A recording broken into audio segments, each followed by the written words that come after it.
Welcome back. My name is Sam Housel, and in today's episode, we're going to be covering single choice early action and restrictive early action.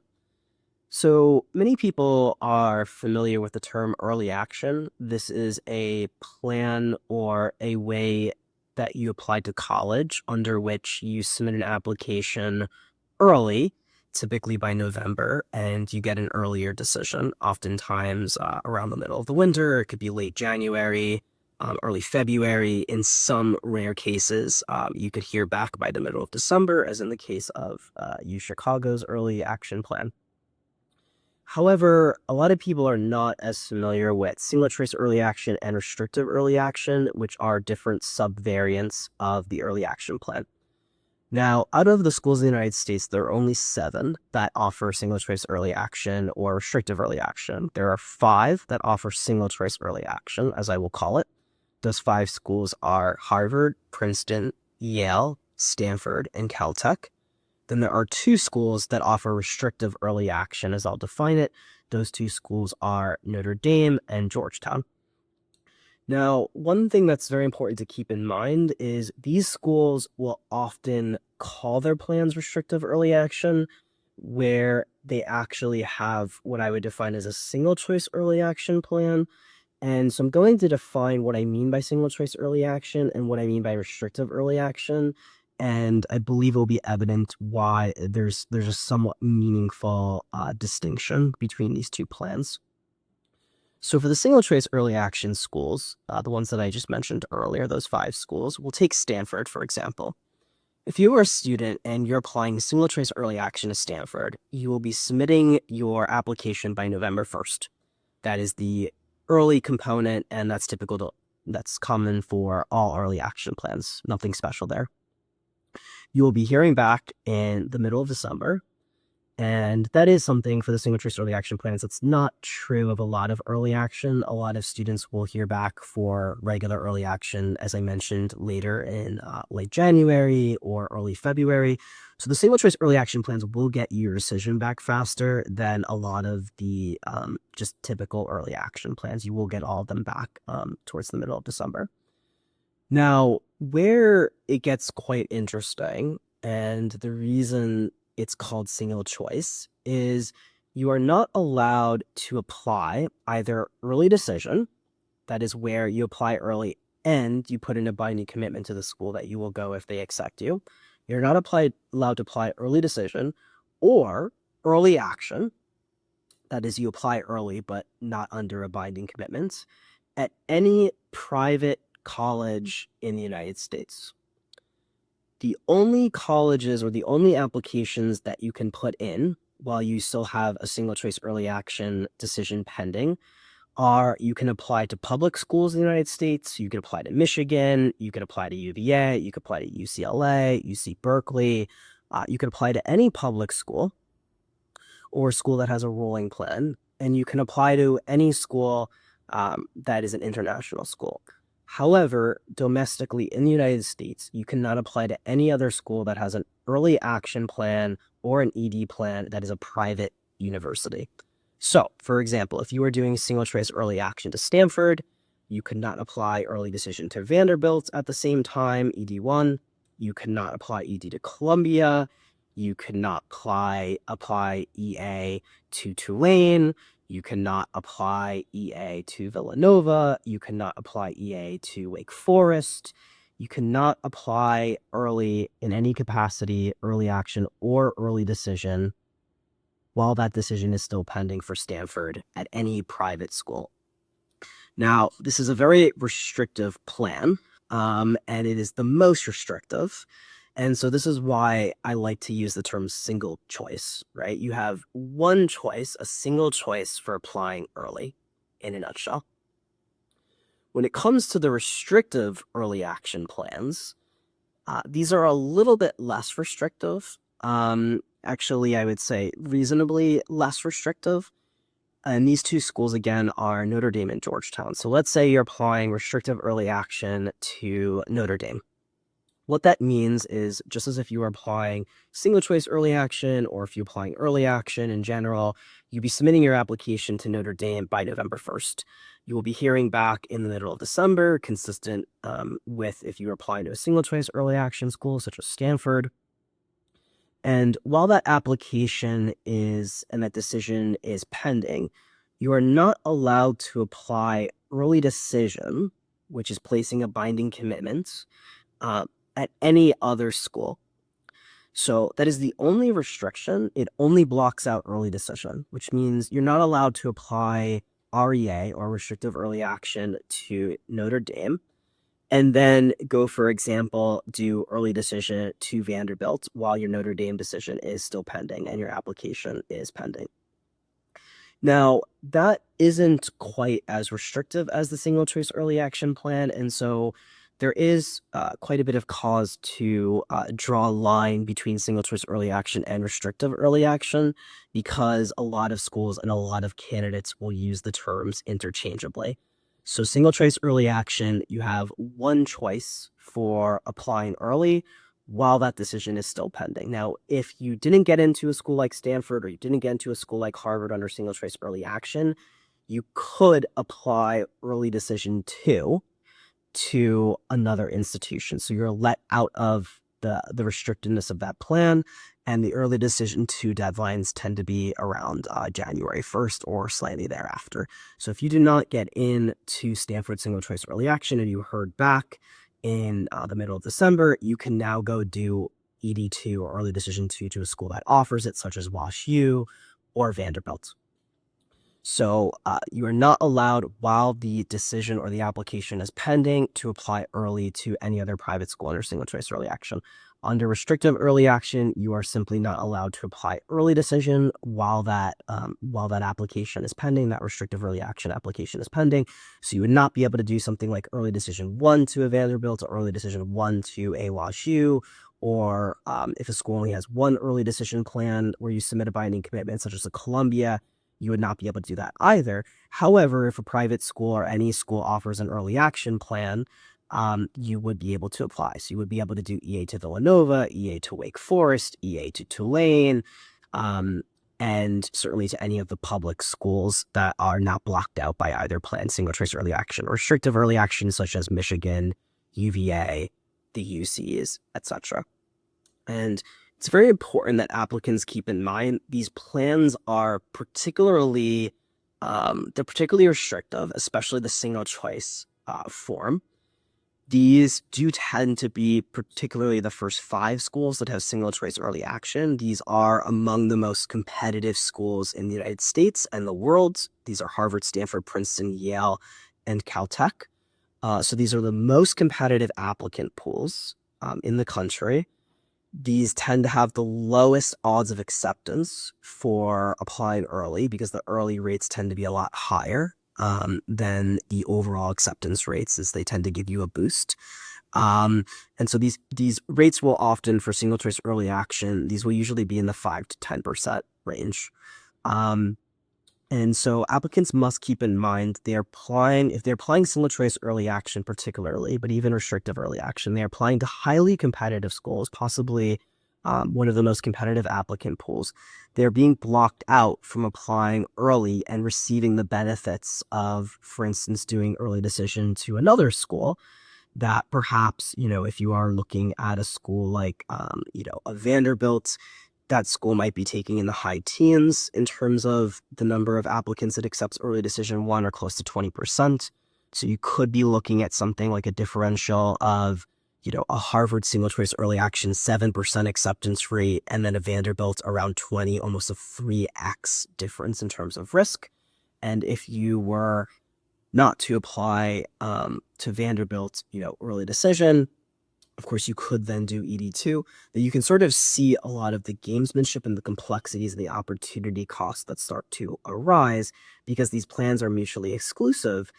But at the same time, another early plan could afford you a significant benefit, and you might not be able to get that benefit again if that school doesn't offer another early decision plan. So if you were really interested in Columbia, but you did Harvard single choice early action, if you do Harvard single choice early action, you can't do early decision to Columbia anymore because Columbia only has one early decision plan. Now what will end up happening is if you don't get into Harvard single choice early action, now you're in the regular decision pool at Columbia, and the acceptance rate will probably be about a third of what it was if you had done early decision. And this is where it gets really risky for students, because if you were, say, a very top flight student, I'm just going to take two very top tier schools here in Harvard and Columbia. If those were your top two schools, what can happen is you went all for the single choice early action Harvard, you missed on that one. And there is a non-trivial distinction between a Harvard admit single choice early action and a Columbia admit for early decision. Harvard is still probably at least 2x more difficult to get into in the early rounds. Now you end up in the regular decision round at Columbia, and now you very well could not get into Columbia because the acceptance rate there has plummeted, given that you are not an early decision commit. So it's very important that students who would be applying under these plans take into account just how restrictive they are. And that they also take into account one more factor, which is I mentioned some of the acceptance rates, particularly for the single choice early action schools. They tend to be in around the 5 to 10% range. For restrictive early action at a Georgetown, a Notre Dame, these can bump up a little bit to more of like the 10 to 13% range. But we do have to compare them to, a lot of really top schools that have, early acceptance rates, such as a Cornell, a Vanderbilt, etc., that might be in the higher teens. And then you have even top 25 schools like a WashU or an Emory that have ED1 acceptance rates past 30%. And so you really have to weigh the risk and reward of these acceptance rates. Now, one thing to keep in mind is because these plans, and this is what a lot of applicants and families will talk about, they'll say, oh, I went on my Georgetown tour. I've heard this a million times. I went on my Georgetown tour, and I love the restrictive early action plan because it doesn't make you commit to Georgetown. These are not ED plans. These are not early decision plans. Neither single choice early action nor restrictive early action commits you or obligates you to attend the school if you are accepted. Now, everybody tends to say the same thing, which is, oh, I love that. It's more flexible. If I get into Harvard single choice early action, I don't even have to go to Harvard. I don't even have to go to Georgetown. I don't have to go to Notre Dame. I don't have to go to Princeton, etc. Now, of course, this might seem a little bit absurd, because if you got into Princeton or Harvard or Stanford, in most cases, you're going 8 out of 10 times, 8.5 out of 10 times, you're going. Those schools have very high yields, even though they don't have binding commitments, which means very high number of percentage of students accept the offers of admission, because these are some of the best schools in the country, of course. For a school like a Georgetown, a Notre Dame, these yields are going to be a little bit lower, but students still really talk about how they don't have to actually go if they're taken. However, there is a flip side to that, which is a lot of other applicants think the exact same way, and they like those plans too, because they are a little bit more flexible. So what can happen is at, for example, a Georgetown, where you have restrictive early action, because you're not putting in a binding commitment, there will be a lot more students who might apply under that plan, and Georgetown will tend to receive about over 8,000 restrictive early action applicants. Versus if you looked at a Duke, for example, which many people might argue, quite reasonably so, that Duke is even a better school than Georgetown, and it's ranked higher in the U.S. News ranking, so that's a topic for a different day. Duke has early decision, and for Duke, you might only have something like between 3,000 and 5,000 applicants applying early decision, right? So it's a significant difference for Georgetown. And a lot of that is driven by the fact that if you get into Duke, you have to go because it's early decision. And if you get into Georgetown restrictive early action, you don't have to go. So that additional flexibility that these schools are affording applicants, and that they don't actually have to commit if they are accepted, a lot of other students are seizing upon that flexibility too, and that drives up the number of applicants, which then makes it even more difficult to get in under these restrictive early action and single choice early action plans.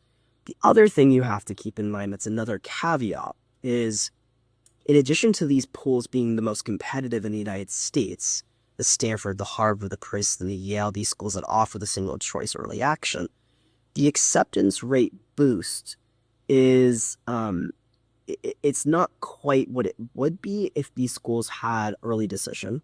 perhaps. And a lot of schools, such as Stanford for the single choice early action, they don't really confer a very significant advantage.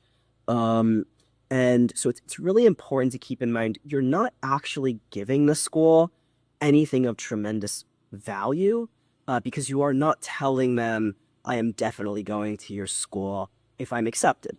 Now, you are saying, I am quite committed, and this very well may be my top choice school because I'm blocking out a whole host of other options given how restrictive these plans are. So you are definitely signaling that. And even if you were to get deferred into the regular decision pool, the college would still know you applied single choice early action or applied restrictive early action. And that could potentially help you and differentiate you among the regular decision applicants because they would know that you really put your neck out on the line and this is likely one of your top choice schools. However, you are not giving the school the additional incentive of taking you by saying I'm definitely coming to the school, and the school isn't even allowing you to do that because these very top schools don't have early decision. They do not allow you to put in a binding commitment. And a large part of the reason why they don't is because they don't have significant yield problems. They don't worry as much if you are Harvard or Stanford and 85% of the students that you accept come to the school. They're not as worried as a school like a Cornell that has early decision because Cornell only has a yield rate of 60 or 65%, right? And Cornell gets a lot of cross applicants and cross admits to the other top schools.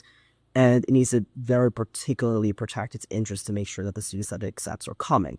Even very top schools like the University of Chicago has two plans for early decision. As ED1 and ED2, you can do a binding commitment twice. And the reason for that is Chicago gets a lot of cross applications and a lot of cross admits with the other top schools. And it needs to really be very clear on the students for whom Chicago is their top choice, and they are definitely coming if Chicago offers them or extends them in acceptance. So I would just caution people to keep in mind that the acceptance rates of these top schools are much lower. You are not being given a particular advantage because you're putting in a binding commitment, because that you are not allowed to, and these plans that offer binding commitment.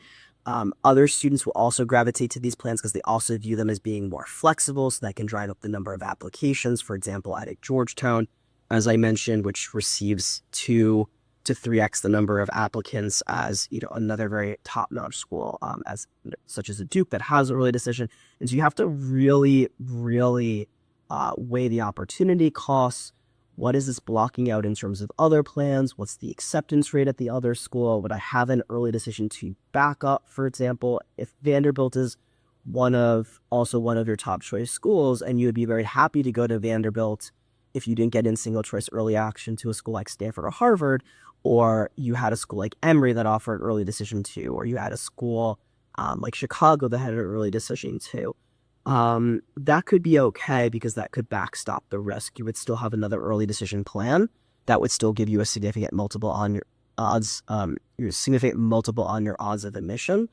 But in a lot of cases, the students who apply to those single choice early action or those restrictive early action schools do not actually end up doing ED2. And they will not have a backup, which means if they miss on the single choice early action or the restrictive early action, that miss could be very costly because it could come at the expense or the opportunity cost of having done early decision to another school that maybe isn't quite as competitive as one of these single choice early action or restrictive early action schools. And you really have to weigh how much marginal reward there is in that single choice early action school versus another ED school. And these differences in terms of the upside could be razor thin, right? For one student, Columbia might be 1B, and Harvard's 1A, and there's a very small distinction. However, there's a reasonable difference in terms of your odds of getting into Harvard versus Columbia. And I would put that number probably around 2x. I would probably say that Harvard is probably around 2 times more difficult to get into. A lot of times Harvard single choice early action is in the 7% range. Their admit, if you are not a legacy or some sort of special interest. or an athlete, that 7% is vastly inflated for students who have those sorts of special hooks. If you are looking at Columbia, you're looking more at a 10%. So it's about 1.5x on your acceptance rate. It could be 11%, so it could be even more. It could be like 1.6, 1.7.